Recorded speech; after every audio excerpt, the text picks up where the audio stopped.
Ethan Cole became Julian Vance's registered partner under false pretenses. They were a sham couple. After returning to his hometown, Ethan spent his days meeting with wealthy businessmen and his nights drinking with aspiring writers. He slept over at a friend's house. He gave Julian every reason to be jealous, stacking one betrayal upon another. It worked. Julian, unable to stand it any longer, traveled hundreds of miles from the capital to confront him. He demanded to know if Ethan even remembered that he was his man. Ethan could only stare back, utterly bewildered, asking if he was serious. Ethan, the son of a merchant prince, had watched his world crumble. His cousin, Carter Cole, had finally passed the grueling federal service examination, only to be ensnared in a political vendetta and framed for a crime he didn't commit. The family was ruined, their assets seized, their legacy erased. To escape the same fate, Ethan had proposed a desperate plan to his childhood friend, Julian Vance, a man of impeccable lineage and cool composure. He would enter into a domestic partnership with him. The terms had been clear. They would pretend to be together until the storm passed, then go their separate ways. Julian had agreed. On the surface, Ethan played the part of the devoted partner, enduring the snickers and gossip of Washington society. Behind closed doors, they worked together, leveraging Julian's connections to uncover the truth behind his family's downfall. Their efforts eventually bore fruit. The case was reviewed, and his family was spared imprisonment, though their fortune was gone. With the family's name cleared, Ethan prepared to return home to help them rebuild. Yet Julian refused to sign the dissolution papers. An argument had erupted, with Ethan demanding to know why Julian was breaking their agreement. The performance was over. He was supposed to release Ethan, to grant him his freedom. Julian's reply was cold. He asked if Ethan truly believed it was all a performance, questioning what Ethan took him for, someone to be used and discarded at will. Ethan was speechless. Without the dissolution papers, he remained, in the eyes of the law, Julian's partner. No matter how much he cursed or pleaded, Julian simply watched him with an unervingly placid expression. When Ethan's anger was spent, Julian remained unmoved. As evening approached, Ethan gave up. He would have to return to his hometown of Clearwater and deal with the matter of his legal status later. It was late summer, the air just beginning to hold the crisp promise of autumn. The journey back to Clearwater was long. The family estate was empty, stripped of all its belongings, the gates secured with a federal lock. As Ethan stepped out of the hired car, the burly driver stopped him, calling him back. The driver pulled a thick envelope from his coat and handed it over respectfully, explaining that Mr. Vance had instructed him to deliver it upon their arrival. Julian? Ethan took the envelope, puzzled. The driver tipped his hat, returned to the car, and drove away, the sound of the engine fading down the quiet street. Alone, Ethan opened the envelope. Inside were several cashier's checks and a letter. The checks totaled $20,000. He gasped. It was an astonishing sum. He instinctively looked up to call the driver back, but the car was long gone. The checks felt hot in his hand, a weight he wanted to neither keep nor discard. Julian refused to set him free but sent him away with a small fortune, making him feel like some dutiful spouse returning to their family with gifts from their wealthy in-laws. It made no sense. This was all supposed to be a charade. He couldn't begin to fathom Julian's motives. He unfolded the letter. The elegant script read, "For my dearest Ethan." My dearest? A voice from the side made him jump, and the letter fluttered from his grasp.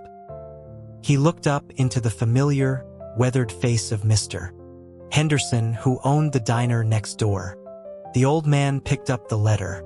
Ethan felt a prickle of panic, his nerves on fire. Mr.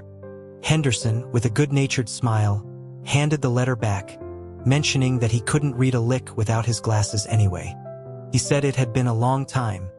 Ethan, realizing his secret was safe, quickly took the letter, stuffed it inside his jacket, and forced a calm smile. He agreed that it had been too long. Word spread quickly. The younger Cole boy was back. Neighbors and shopkeepers called out greetings as he walked down Main Street. He greeted each one in turn. In his younger days, he'd been a hellraiser, running with a rough crowd, and he knew these people well. Mrs. Henderson pressed a warm cinnamon roll into his hand and gave him directions to where his family was staying. With all their assets frozen, they were living out of a roadside motel on the edge of town. As Mr. Henderson walked him over, he recounted how Ethan's grandfather had rallied after the initial shock. The old man, nearly 80, had swallowed the pride that came with being Clearwater's most powerful man and had gone door to door, hat in hand, asking old friends and associates for help. He and his sons had been doing it for weeks. In times of trouble, you learn who your friends are. Many doors had been slammed in their faces. Ethan's own father, after a few such rejections, found the humiliation of being scorned by men who once polished his shoes too much to bear. He'd taken to his bed, feigning illness, refusing to leave the motel room. Ethan thanked the diner owner and made his way to the designated room. Before he could knock, he heard his grandfather's voice, thick with regret, speaking to his uncle. The old man lamented that his indulgence had ruined Ethan's father, turning him into a man incapable of facing hardship. His uncle and cousin Carter tried to console him, saying it was no use dwelling on the past. They were just thankful Ethan wasn't like his father. Everyone knew Ethan's father was a dilettante who had never worked a day in his life. Now that the family needed him, he refused to even try. The grandfather sighed that it was a shame about Ethan's situation, how the partnership would be a stain on his name for life. Carter insisted everyone knew it was a fabrication to save the family. But the grandfather knew that even if it was fake, the association was dishonorable. They had to keep it quiet, he urged. Once Ethan got the dissolution papers and lay low for a few years, he could try for a political career again. The family's future, he believed, rested on Ethan's shoulders. Ethan pushed the door open. He asked what his grandfather was saying about one person carrying the family. He insisted that rebuilding their legacy would take all of them, working together. When Ethan was born, a traveling mystic had passed through town and, for a fee, had told his grandfather that the boy was destined for greatness. Ethan always thought the man was a charlatan, but his grandfather had latched onto the prophecy, convinced Ethan was meant for a life in public service, pushing him relentlessly toward a political career. That was how his tangled fate with Julian Vance had begun. Julian's father, Senator Vance, had suffered a political setback and fallen on hard times. Ethan's grandfather, admiring the senator's intellect, hired him as a private tutor for Ethan. That was how he and Julian had been thrown together. Julian was formal and serious even as a boy, and Ethan, rebelling against his grandfather's ambitions, was a mischievous troublemaker. He was sure Julian had despised him back then. Over time, a cool, polite friendship developed, but it was nothing more than that. He truly couldn't understand why Julian was now refusing to let him go, insisting he remain his partner. His family's shouts of surprise and joy filled the small room. He was back. That night, for the first time in months, the Coles were together again. They had lost their fortune, but they were all safe and healthy. It was a small mercy in a sea of misfortune. His cousin Carter bowed deeply, thanking him for saving them. Ethan quickly pulled him up, telling him it wasn't his fault. The family had been targeted. Carter's expression was somber. He spoke of his dreams of a distinguished career in Washington, of the pride he'd felt, and how it had all turned out to be an illusion. He had been framed for leaking sensitive information about the vice president's nephew. If Ethan hadn't entered into that partnership to stay in D.C.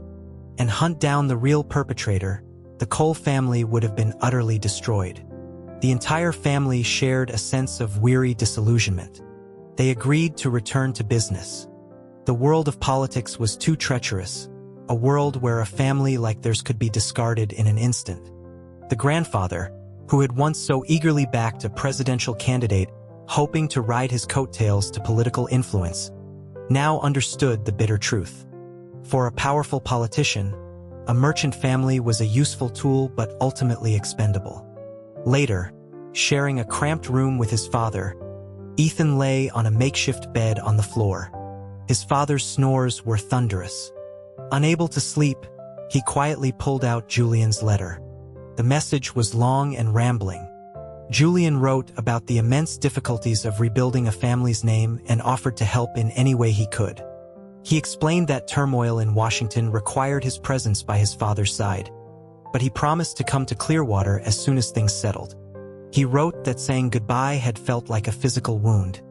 He suggested that if Ethan ever thought of him, he could look at the moon, and they would be sharing the same sky, separated by distance but connected by that ancient light. The letter was filled with instructions to eat well and not to worry. It was so sentimental, so cloying, it made Ethan's teeth ache. Still, a strange heat crept up his neck. He folded the letter, blew out the candle, and tried to sleep. The snoring continued. He gave up, crept to the window, and pushed it open. A sliver of a moon hung in the inky sky, casting a cold, silver light over the sleeping town. He watched it for a long while. It wasn't a particularly interesting moon, but he couldn't sleep anyway. It wasn't that he wanted to look at it, he told himself. He was just forced to out of sheer sleeplessness. In the following days, his grandfather led them on a campaign to visit old contacts. He had built his empire in Clearwater over decades, and though the company was gone, the network remained. A few old friends were willing to help. One of them, a Mr. Wallace, whom his grandfather had once saved from bankruptcy, offered them an empty house he owned. Mr. Wallace expressed his long-held desire to repay the kindness shown to him. The house was modest, a place the old coal patriarch would have scoffed at in his prime, but now he accepted it with tears in his eyes, shaking Mr. Wallace's hand and thanking him profusely. They finally had a place to call home. After they settled in, the grandfather, his energy renewed, hosted a dinner for several old business associates, plotting his comeback. Ethan watched in awe. Stripped of modern sensibilities, he saw that the resilience of the human spirit was timeless. Who else, after falling from the pinnacle of wealth to utter ruin, could cast aside his pride and humbly ask for help? Who else, after repeated setbacks, could find the strength to start all over again, especially at nearly 80 years of age? Before the fall, his grandfather had been an autocrat, ruling his family and business with an iron fist. But his will, his sheer determination, was undeniable. After another meeting, the grandfather gathered the family. He explained that a lucrative opportunity involving imported coffee beans had come up. His old friends, who could have taken the deal for themselves, were willing to cut him in. The only problem was capital. They had no money. The old man had come to trust Ethan during this time, consulting him on everything. Having observed the negotiations, Ethan had a plan. He informed his grandfather that Senator Vance and Julian had privately given him a substantial amount of money, more than enough to get a small venture started. From his shirt, he produced a bank draft for $2,000. His grandfather was stunned. $2,000. He remembered a time when he'd donated $50,000 to a political campaign without a second thought. Now, this smaller sum felt like a windfall. In truth, this was Ethan's own money, savings he'd squirreled away. He had no intention of using Julian's $20,000. The Vances were people of principle, not immense wealth. Their family name was their currency. That $20,000 was likely everything Julian had to his name. The Vance family had already done so much for him. He couldn't take their money. He would return it to Julian when he saw him again. The grandfather stroked his beard and sighed, saying they were good people. His uncle and Carter murmured their agreement. Only Ethan's father, slumped in his chair, spoke up. He scoffed, asking what $2,000 could possibly accomplish. He said it wouldn't even be enough to support one of his old mistresses. The family glared at him. When their assets were seized, his two long-term male companions had tearfully begged to be released from their arrangements, and he had let them go. Now he was alone, yet he still spoke of keeping lovers. His grandfather told him to shut up. His father sulked, muttering that kept men were only good for the money anyway. They couldn't be counted on in hard times. The grandfather slammed his hand on the table. Ethan's own face tightened. Carter gently admonished his uncle to be more careful with his words. His father glanced at Ethan, suddenly remembering his son's own arrangement, and quickly tried to backtrack, saying Ethan was different, of course. He was talking about his former partners. Ethan wasn't angry. His father was a thoughtless fool. If he took everything the man said to heart, he would have died of frustration as a child.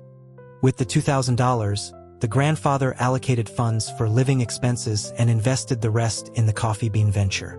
Ethan felt a heavy weight in his heart. Kept man. The lowest of the low. He still didn't understand why Julian wouldn't let him go. For now, at least no one in Clearwater knew the full story. A month passed. One day, as the family was leaving to visit Mr. Wallace, they saw a striking young woman waiting outside their house. She held a silk handkerchief and, upon seeing Ethan, curtsied gracefully. She was beautiful with an air of sophisticated glamour. His aunt frowned immediately. The woman introduced herself as Ruby, the lead singer from the Blue Dahlia, the most exclusive jazz club in the region. She explained that years ago, during a terrible drought, the Cole family had sold grain at a loss and set up soup kitchens to feed the town. She had been a starving girl then, and a meal from their charity had saved her life. Poverty later forced her into her current profession, but she never forgot their kindness. Now that the Coles were in trouble, she wanted to help. She offered Ethan's aunt a small, heavy pouch of coins. His aunt snatched it open and then tossed it to the ground. She said the Cole family had not fallen so low as to accept money from a prostitute. The singer flinched. Ethan's aunt waved a dismissive hand, telling her to leave before she was seen, lest people think the Coles were now associating with her kind. Ruby's eyes filled with tears. She stooped to pick up the pouch and turned to leave. Ethan felt a surge of anger. Carter spoke first, chiding his mother for her cruelty when the woman was only trying to show kindness. His aunt retorted that both he and Ethan were unmarried. To be seen in broad daylight with a woman like that could start rumors that they frequented such places, ruining their marriage prospects. Accepting her money would be a permanent stain on their reputation. Ethan's face was grim. He told his aunt that if she was so concerned with stains, she was a little late. To save the family, he had already become someone's registered partner, a title that had thoroughly ruined his name. His aunt rushed over and clamped a hand over his mouth, hissing that it was just an act and everyone in Washington knew it was fake. He pushed her hand away. He asked her why, if she knew it was fake. She was so desperate to cover his mouth. She said anxiously that the people in Clearwater didn't know. In their world, a kept man was no better than a prostitute. He had always known this deep down. He had returned hoping to keep it a secret. But after witnessing this scene, he was struck by a jarring realization. He, a man with a modern mind, had started to care about this antiquated notion of reputation.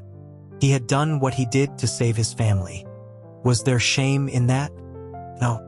And if he had already done the deed, what good was a reputation anyway? He started to laugh. He looked at his aunt and spoke firmly, declaring that a man stands by his actions. If anyone asked, he would tell them the truth. His aunt looked horrified. Ethan ran after the singer.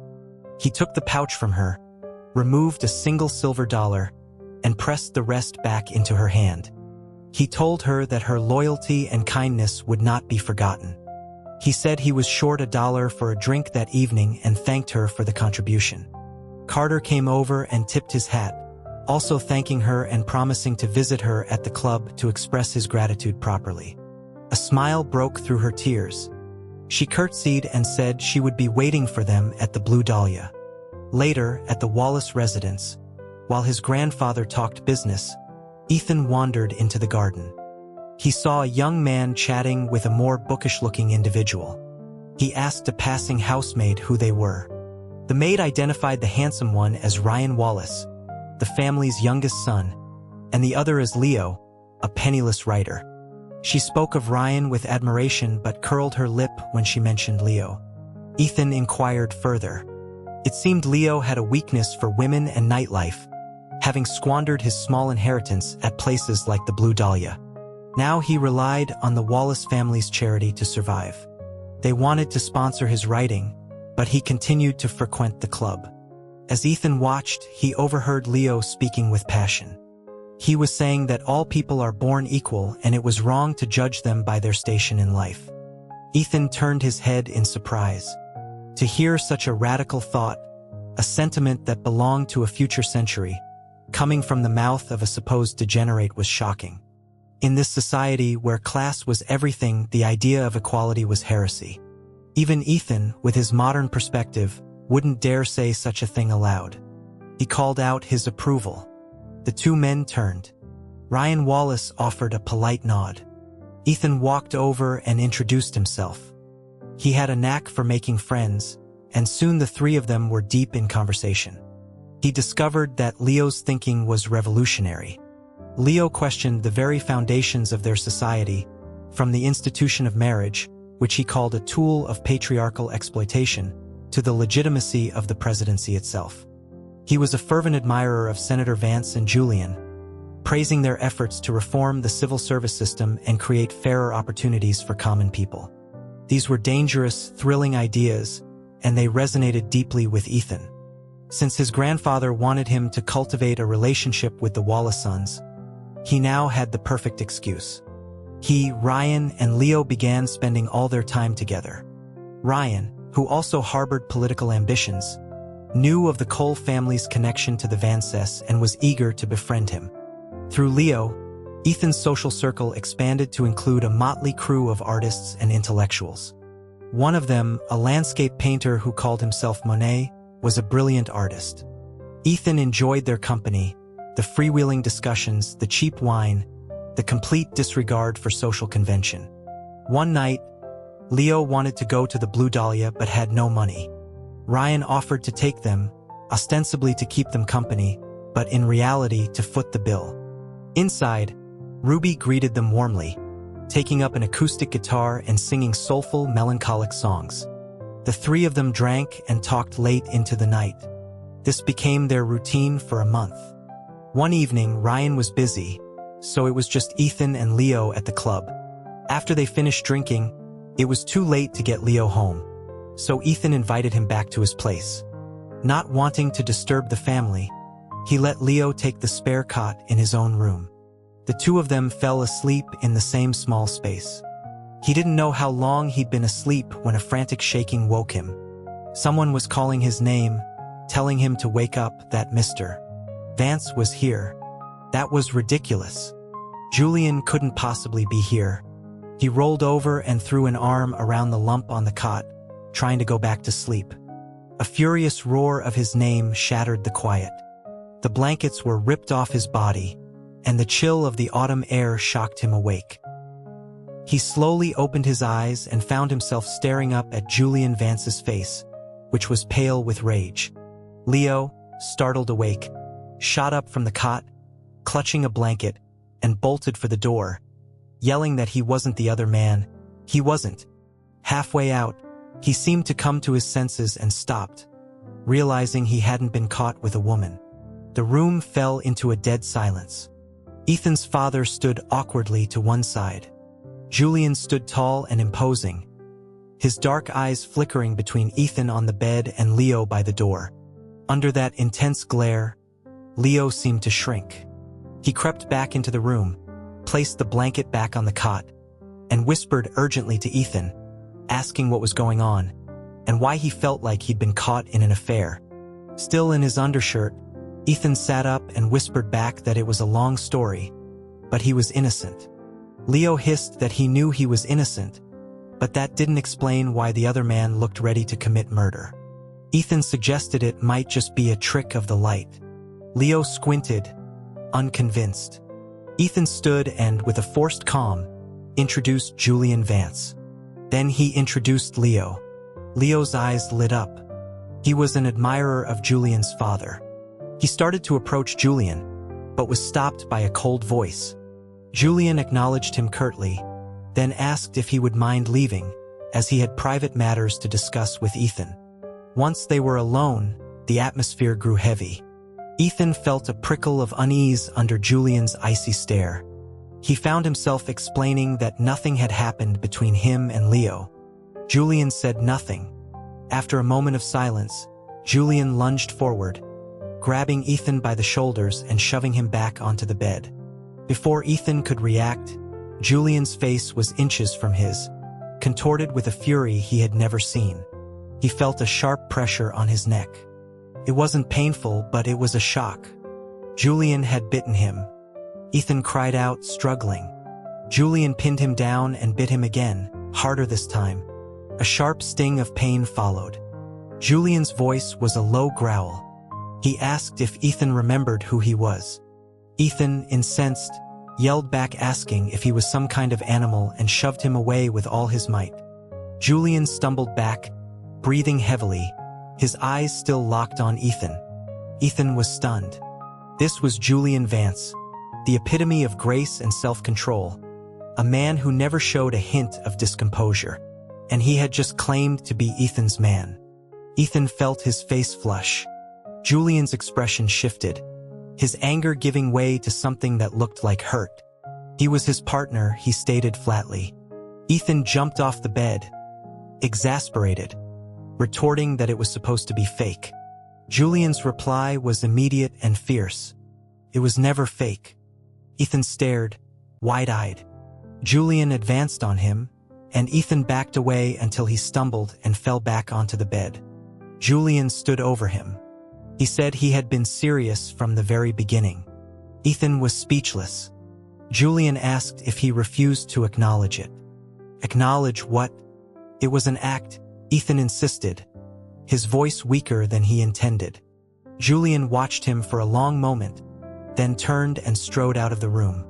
Ethan sat in a daze, his mind a complete fog.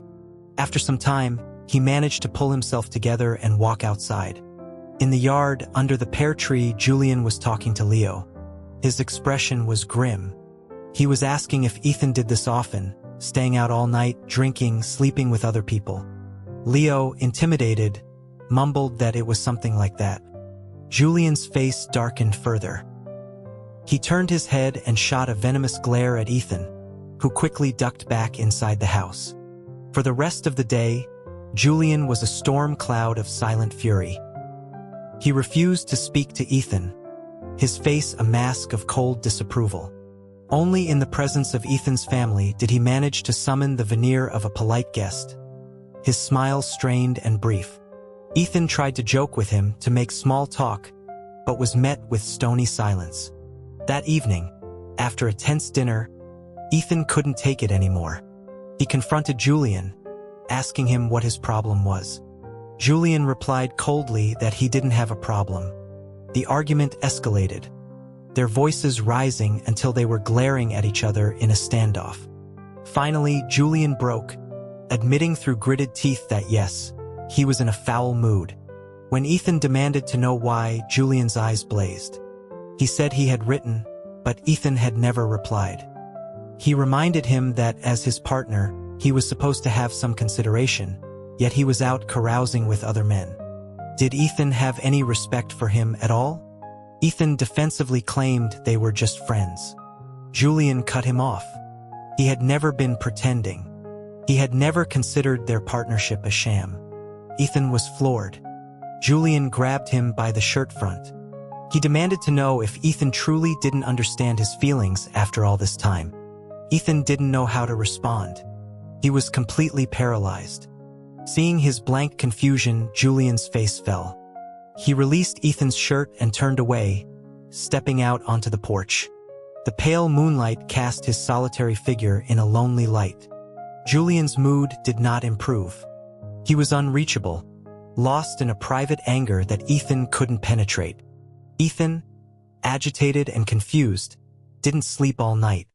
The next day, however, Julian was a different person. He was the perfect gentleman, engaging in conversation with anyone he met, his manners impeccable. with everyone except Ethan. To him, he was still a stranger, refusing to offer so much as a single word. His reputation as a Vance preceded him, and soon the most influential people in Clearwater were seeking him out.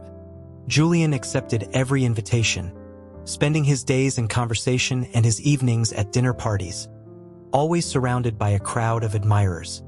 Ethan tried to join in, but he was always on the periphery, blocked out by the throng. For days, Julian came and went, completely ignoring him, embedding himself in the town's social fabric as if he belonged there, leaving Ethan utterly abandoned. At a local saloon, watching Julian hold court at the center of a rapt audience, Ethan sat stewing in a corner with Ryan and Leo. He didn't understand his own emotions. He wanted to get away from Julian, yet he couldn't stop following him. He felt anger, jealousy, and a deep, unnerving panic. When Julian looked at him, he felt exposed. When he didn't, he felt even worse. He slammed his glass on the table. He announced they were going to the Blue Dahlia. Ryan was surprised, saying he didn't think Julian would go to a place like that. Ethan sneered, asking who cared what Julian thought. Ryan pointed out they were friends. Ethan's reply was sharp. Not anymore. Ryan and Leo exchanged a worried glance but followed him out. In a private booth at the club, Ruby's music was a distant buzz. Ethan focused on drinking, calling for the strongest whiskey, glass after glass, until the world dissolved into a meaningless blur. Through a thick fog, he felt hands pulling at him. The scent was wrong. He thrashed and refused to move. Another person tried, also unfamiliar. He shoved them away. Finally, a hazy figure appeared. The scent was familiar, calming, a subtle scent of cedar and clean linen. When this person took his arm, he stumbled to his feet. He leaned in and sniffed the person's neck. It was right. He mumbled a question, asking if it was Julian. A low voice confirmed it was. Ethan swore at him, calling him a bastard. The figure was still for a moment, then hoisted him onto his back. He struggled, and a firm hand smacked his backside, telling him to stop it. He started yelling, demanding to know why Julian was ignoring him. The figure kept walking. He was his best friend. Ethan slurred. How could he ignore his best friend? The litany of drunken accusations continued. Julian's voice was quiet but firm. He wasn't his friend. He was his man. Ethan scoffed and then accused him of being his man and still running around with other people, leaving him alone. He bit down hard on Julian's shoulder. He heard a sharp intake of breath. He continued to curse him all the way home until he finally passed out. When he woke, the sun was bright. He shifted, and his hand brushed against something warm. He turned his head and saw Julian asleep beside him. It took a moment for the fuzzy memories of the previous night to surface. He felt a jolt of panic and embarrassment. A quiet voice beside him asked if he was awake. He didn't know what to say, how to face him. He closed his eyes, feigning sleep. Julian's voice came again, asking why Ethan had been so angry the day before. He lay perfectly still, a dead weight. But Julian seemed to know he was awake. He continued, asking if Ethan had been upset because he was being ignored. He then asked Ethan to consider how he must have felt, watching Ethan laugh and joke and sleep in the same room as other men. Ethan couldn't pretend any longer. He opened his eyes and said that those people were his friends. Julian asked if that's all they were. Yes, Ethan said, and you're my friend too. Julian propped himself up on an elbow, his face close, his gaze intense. He said he didn't want to be just a friend. He wanted something more, something exclusive, unique. He wanted to be the most important person in Ethan's world. Ethan sat up, running a hand through his messy hair.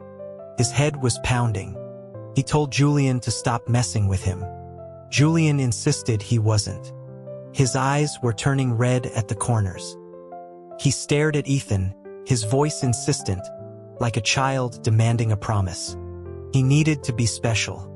For a moment, Ethan was at a loss. He said weakly that Julian already was special. Julian countered, saying that Ethan drank with him, but he also drank with them. He talked with him, but he also talked with them. He slept in the same house as him, and he did the same with them. He said he was treated just like everyone else.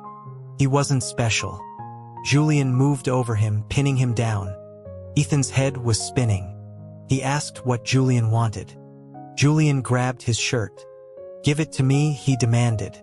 His expression was wild, almost crazed. He shook Ethan, who felt his brain rattling in his skull. He pushed at Julian's chest, begging him to stop. He'd give him whatever he wanted, just stop shaking him. That day, he didn't leave the bed. After they had haphazardly tumbled together again, Julian became cheerful, almost buoyant. He was constantly by Ethan's side, taking him on drives through the countryside, visiting local landmarks. He seemed to have made an effort. It wasn't as uncomfortable as the first time. But it wasn't a question of comfort. If the first time had been a necessary act for a political audience, what was this? Ethan tried to return the $20,000. Julian was offended, asking why he would do that. He said that even as friends, let alone partners, it was a gift, not a loan. Not wanting to argue over money, Ethan dropped the subject after a few attempts and kept the check. Julian's time in Clearwater was short. Before he left, he handed Ethan a set of signed dissolution papers. Ethan was confused, asking why he was giving them to him now. In the blur of their recent intimacy, he had completely forgotten about them. They stood in a lakeside gazebo, the willow trees swaying in the breeze. Julian blushed faintly and turned his head away. He confessed he hadn't given them to him before because he was afraid that once the partnership was officially over, Ethan would hate him for what he had done and disappear from his life completely. The partnership was a chain, a way to keep them connected. Now that they both felt the same way, he said, it wasn't needed anymore. Felt the same way? Ethan started to object, but he saw the hopeful, vulnerable look in Julian's eyes and the words died in his throat. He said that he was the one who had begged for the partnership in the first place, so there was no reason he would ever hate Julian for it. Julian nodded, the sunlight catching in his hair, creating a soft halo. Looking at him like that, Ethan felt his own face grow warm. Felt the same way. He wasn't sure if that was true, but he didn't correct him. Julian asked when he would come to Washington. Ethan hesitated, saying he needed to get his family settled first. The light in Julian's eyes dimmed for a moment, but he quickly recovered, asking Ethan to at least write to him once a month. Ethan agreed. They said their goodbyes. Julian rode away, his silhouette shrinking against the vast, sunlit landscape until it was gone. As he watched him disappear, Ethan felt an unexpected pang of loss. Life returned to a new normal. In his spare time, Ethan continued to write popular romance novels under the pen name August Day. He'd started it as a way to make some extra money and pass the time, but the books had become wildly successful. His publisher told him that his latest work was his best yet, that readers found the romantic passages to be filled with a new, breathtaking passion. Ethan scoffed, accusing the man of flattering him. The publisher insisted he was serious, saying that the young women who bought his books were all saying the same thing. His latest story, especially the intense friendship between the two male leads, had moved many of them to tears. He added that it wasn't just women anymore. College students and even the bohemians in the city were reading his work. Ethan coughed, took his payment, and left quickly. Breathtaking passion? Impossible. An image of Julian's face flashed in his mind. He shook his head, trying to dislodge the thought. He threw himself into work, keeping himself too busy to think. As winter set in, Julian wrote to say that a heavy snow had fallen in the capital. Worried Ethan would be cold, he sent a thick, luxurious cashmere coat. Ethan didn't want to wear it, but the weather was brutally cold. He finally gave in, wrapping himself in its warmth. Near the end of the year, he used the money from his writing to open a restaurant. On opening day, Ryan and Leo came to celebrate. His other, less reputable friends also showed up for a free meal. Ruby, from the Blue Dahlia, came and performed a song, her presence causing a stir and drawing a huge crowd. The entire Cole family pitched in. His aunt, surprisingly, took charge of the kitchen. His father, who had never shown an interest in business, turned out to be a natural host, his easy charm perfect for working the room. His uncle and Carter helped manage the finances. For a solid week, the restaurant was packed, a roaring success. That spring, the coffee bean venture finally paid off, netting the family $10,000. The grandfather was ecstatic. He led them all out of the house and down to the old commercial district, stopping in front of a boarded-up storefront. With a tremor in his voice, he announced they could finally buy back the general store. The store had been the cornerstone of the Cole empire, the very first business he had ever opened. He declared, his voice ringing with conviction, that the Cole family would rise again. The business was thriving, life was busy and full. Then a young socialite from Washington passed through Clearwater and stopped at Ethan's restaurant. Upon learning who the owner was, he and his party stood up and left without eating. He was heard loudly remarking to his companions that he would not dine in an establishment run by a degenerate, a kept man. The news spread through the town like wildfire. Ethan Cole was a kept man? The man had sworn it was true, that he was the partner of Julian Vance of the Vance family. If they didn't believe him, they could ask Ethan himself. A wave of shock rippled through the dining room. Ethan slowly descended the stairs from his office. All eyes were on him, filled with a mixture of curiosity and disgust. Ryan Wallace was there. He stood up and asked if what the man said was true. After a long moment of silence, Ethan nodded. His father rushed out, shouting that it was a lie, and ordered his staff to throw the slanderer out. A scuffle was about to break out when Ethan's sharp command to stop cut through the noise. The socialite left in a huff. Amidst the shocked stares of his patrons, Ethan walked home and closed the door. He didn't care much for his reputation, but the endless whispers and stares were draining. He sat down to write a letter to Julian, pouring out all his frustration onto the page. But when he finished, he stared at the words, sighed, and tore the letter to pieces. It was just some gossip. Why worry Julian with it? In the end, he sent a short note. All is well here. Don't worry about me. Late that night, he had a visitor. It was Leo. Ethan was surprised to see him. He let him in, asking if he wasn't afraid of being seen visiting him at this hour, given the gossip. Leo laughed, saying he'd been the subject of gossip for years. He was used to it. He'd brought a bottle of whiskey. They sat in the small yard, drinking in silence for a while. Then Leo told him he wanted to share a secret, something he hoped would make Ethan feel better about his own situation. He revealed that he and Ruby, the singer, were from the same small town. He had loved her since they were children and had wanted to marry her. But the drought had hit, and she had sold herself to the club to support her family. For years, ashamed and ambitious, he had renounced her, saying terrible things. But now, he said, he regretted it deeply. He had finally understood that his heart was more important than his reputation. He was going to marry her. Ethan was stunned. For an educated man to marry a prostitute was an act of social suicide, a scandal on par with a man from a wealthy family becoming a partner to another man. After Leo left, Ethan sat alone for a long time. Then he began to laugh. Those who liked him would stand by him. Why should he care what anyone else thought? The realization was liberating. The next day, Carter publicly announced the true story of the partnership, that it was a brave sacrifice Ethan had made to save his family while secretly investigating the conspiracy against them. Ethan didn't know if anyone believed it, and he no longer cared. In the aftermath, some people shunned him, others pitied him. His life continued as before.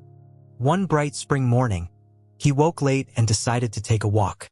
When he opened his front door, he found Ryan, Leo, and Ruby waiting for him. The sun was warm, the air was fresh. They smiled and asked if he wanted to go for a hike in the hills. He was speechless for a moment. a wave of emotion washing over him. Then he broke into a wide grin and said of course he would. They met up with the painter, Monet, and a couple of other free spirits on a hill overlooking the valley.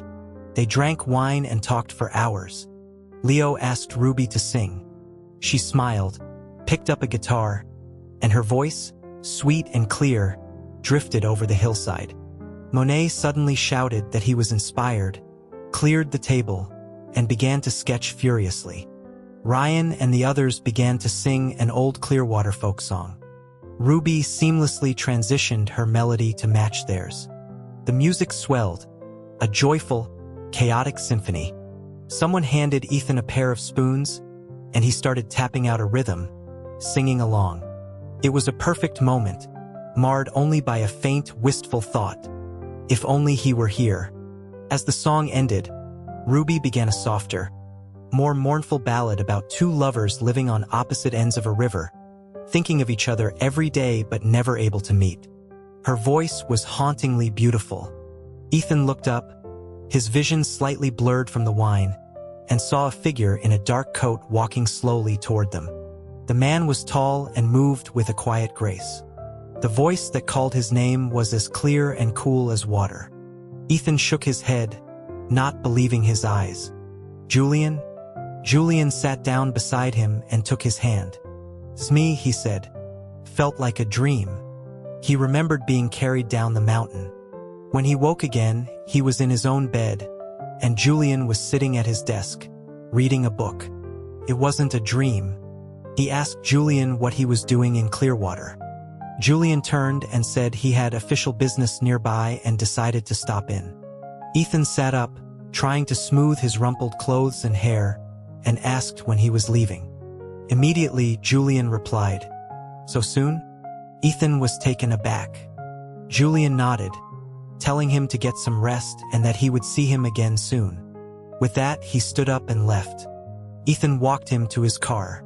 As it drove away, he felt that familiar tug in his chest, as if a part of him were leaving too. He found out later that during the time he had been asleep, Julian had gone to his restaurant.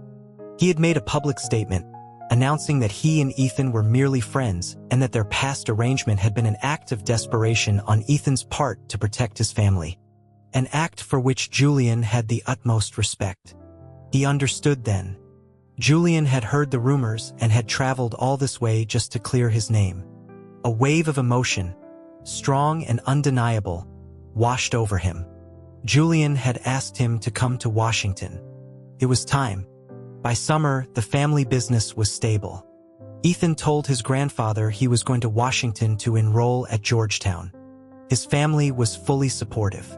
His grandfather placed a hand on his head and told him that no matter what happened, the Cole family would always be his home. After saying his goodbyes, he packed a bag and headed for the capital. Julian had come looking for him twice. Now it was his turn to go looking for Julian. Washington was a sprawling, anonymous city where no one knew the name Cole. He found the Vance residence, a stately townhouse in a quiet, leafy neighborhood, and knocked on the door. A butler answered, his eyes widening in surprise when he saw who it was. The butler turned and shouted into the house that Mr. Ethan Cole had returned. He was shown to a room and took a long bath. He had just stepped out and was getting dressed when the door flew open and a figure rushed in. It was Julian, breathless and flushed, as if he had run all the way home. He rounded the dressing screen and stopped, staring. Ethan, startled, hastily pulled on his clothes. Julian crossed the room in 2 strides and pulled him into a tight embrace. This was so unlike the reserved, composed Julian he knew, but then he remembered all the other uncharacteristic things Julian had done, and it didn't seem so strange after all. Julian kept repeating his name, his voice muffled against Ethan's shoulder, until Ethan's ears burned. That night, they fell together again, easily and naturally this time. For the first time, he understood the true meaning of pleasure. They spent several days in a blissful haze. Then Julian arranged for him to enroll in his classes at the university. If Julian finished his work at the Capitol early, he would be waiting for him by the campus gates. Gossip followed them everywhere. The whole city knew the story of the kept man. Julian ignored it completely, and Senator Vance said nothing to discourage their relationship. Most people in their circle assumed the original arrangement was exactly what it seemed, a political maneuver, and didn't truly believe they were lovers. The sneers and whispers came mostly from the Vance family's political rivals, who used Ethan's past as a way to needle them. A man like Julian Vance, with his brilliant future and pristine reputation, couldn't possibly be in love with another man. Some time later, as Ethan was preparing for his graduate school entrance exams, Julian sponsored him for a prestigious academic fellowship. This act of blatant favoritism gave his father's enemies the ammunition they needed. They formally accused Senator Vance of cronyism and abuse of power, dragging up the old story of the partnership as evidence of a corrupt relationship between the Vances and the Coles. The president, who was spending the summer at his retreat not far from the university, summoned both Ethan and Julian for an audience. To avoid being charged with defrauding the government, they decided they had only one option: to confess that they had been in love all along. In the grand, sun-drenched room, Senator Vance and a few other officials stood by, the senator's face an unreadable mask. The president, a frail, elderly man, looked them over from his chair. He asked Ethan directly if he had used the partnership to evade justice. Kneeling, Ethan replied that he had been in love with Julian, and with his family in crisis, he had asked Julian to take him in. The president then turned to Julian, who respectfully confirmed that the feelings were mutual. The president let out a short, harsh laugh, accusing them of conspiring to deceive the government. They both denied it, insisting on their love. No matter how he pressed them, they stuck to their story. Finally, the president sighed, saying that if every criminal could escape their fate by simply getting married, the country would descend into chaos. He looked from one to the other, his eyes shrewd. He said that if they were going to be together, they would be together for life. He was going to officiate their marriage. Ethan was stunned. Julian was, for once, speechless. An official beside Senator Vance fell to his knees, begging the president to reconsider, arguing that Julian had acted out of loyalty to a friend and shouldn't be punished. But another official, a known rival of the Vances, stood up and argued that a precedent could not be set. The issue, Ethan realized, was never about them. It was just another battle in the endless political war. If Julian were married to a man, he could not form a strategic alliance with another powerful family through marriage. It would weaken the Vance dynasty. It would be a public humiliation. The officials argued back and forth until the president, his head aching, slammed his hand down and demanded silence. In the ensuing quiet, Julian stepped forward, bowed his head, and formally requested that the president grant them his blessing to marry. A slow smile spread across the old president's face. He agreed. Walking out of the retreat, Ethan's head was still spinning. He had stumbled into a relationship with Julian, and now he was stumbling into a marriage. The course of his life was utterly unpredictable. Senator Vance walked with them for a moment, clapping Ethan on the shoulder and asking kindly if he was all right. He glanced at his son, smiled, and left them. As they walked home, neither spoke. Just before they reached the house, Ethan broke the silence, remarking with a sense of wonder that he was going to marry Julian twice. Julian laughed, a bright, genuine sound. He said it must be destiny. When he smiled like that, his whole face lit up. The rumors were true. Julian Vance, in a moment of unguarded joy, was a breathtaking sight. The news of the impending presidential-officiated wedding caused an uproar. The Vances enemies, ironically, became its biggest champions. Believing it was a major victory that would neutralize Julian politically, they lobbied relentlessly, shutting down any attempt by Vance allies to have the order rescinded or changed to a simple partnership. The date was set for 2 weeks away. Ethan wrote to his family in Clearwater, but there was no time for them to make the journey. On the appointed day, under the watchful eye of the entire Washington political establishment, Ethan and Julian were married. It was all a dream, surreal and unexpected. But then that was life. After the wedding, A new law was quickly passed stating that a legal union could no longer be used to shield a person from their family's crimes. Some time later, Ethan's family arrived in Washington. They were heartbroken for him. His father wept, mourning the end of his family line. But Ethan himself did not feel pitiable. He was secretly relieved. He didn't know how else his chaotic relationship with Julian could have resolved itself. His grandfather sighed, remembering the old mystic's prophecy that Ethan would become a great man. He never imagined it would be in this way. As the husband of Julian Vance, whose father was now one step away from being Secretary of State, Ethan was indeed a person of considerable status. Fate, it seemed, had a strange sense of humor. A year later, the old president passed away, and his successor took office. The Cole family's name was fully restored, and they were once again granted lucrative government contracts. Carter was offered a position in Washington, but he declined, saying he was not suited for the capital's political games.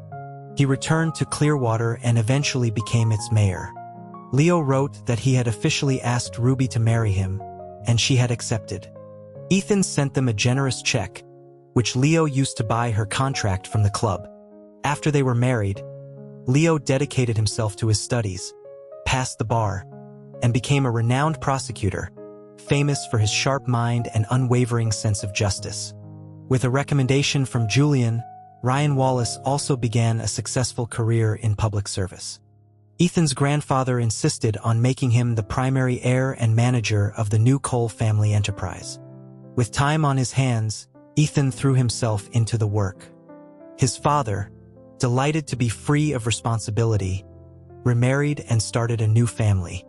Ethan's novels, meanwhile, became more and more popular, their fame spreading across the country. Another year passed. Senator Vance became Secretary of State, the most powerful man in the cabinet. One day, Julian told Ethan they were taking a trip back to the old Vance family estate in the mountains. There, they were reunited with Julian's mother and sister. His sister, now a mother of two bright children, smiled at Ethan and told him to stay for a while. There were many children in the extended family, she said, and they could take their time to choose one. Ethan finally understood. They were here to adopt. He was hesitant, thinking no one would willingly give up their child. He was wrong. Many families in the sprawling Vance clan were eager for the honor. In the end, they chose a small 3-year-old boy from a distant branch of the family. He was an orphan and he was mute. He had not spoken a word in his life and was considered a burden. They took him home. In time, the boy began to speak. He turned out to have a brilliant photographic memory and was a joy to raise. Ethan was so happy, he ended up taking in several other orphan children over the years. Julian let him do as he pleased. One evening, at dusk, Ethan sat on the porch with the children gathered around him, telling them a story. He finished with the line, "And they all lived happily ever after." The setting sun bathed the world in a warm, golden light. Across the lawn, Julian stood watching them, a gentle smile on his face. Ethan smiled back. Happily ever after.